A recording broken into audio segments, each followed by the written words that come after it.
নমস্কার সকলকে। বিগত 3 দিন আগে আমি আপনাদের সামনে চুন্নি নদীর জলস্তর বৃদ্ধির একটি ভিডিও তুলে ধরেছিলাম।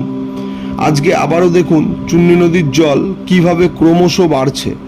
বর্তমানে যে ঘরটি নদীর বুকে তলিয়ে যেতে বসেছে সেটি আসলে সাধুদের আশ্রম। এখন প্রশ্ন হচ্ছে, যদি আগামী দিনে কোনো বড়সড় নিম্নচাপ সৃষ্টি হয় তবে এবছর চুন্নি নদীতে ভয়াবহ বন্যার আশঙ্কা রয়েছে। তাই ভয় না পেয়ে আমাদের সকলকে প্রস্তুত থাকতে হবে এই পরিস্থিতির মোকাবেলার জন্য। শুকনো জাতীয় খাবার ও বিশুদ্ধ পানীয় জল যতটা সম্ভব মজুত করে রাখতে হবে।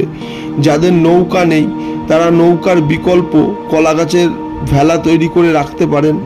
জলস্তর আরও বাড়তে শুরু করলে শিশু ও বয়স্ক মানুষদের আগেই নিরাপদ স্থলে পৌঁছে দিতে হবে।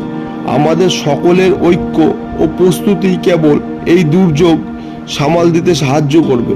তো সবাই সতর্ক থাকুন এবং সুস্থ থাকুন, ভালো থাকুন।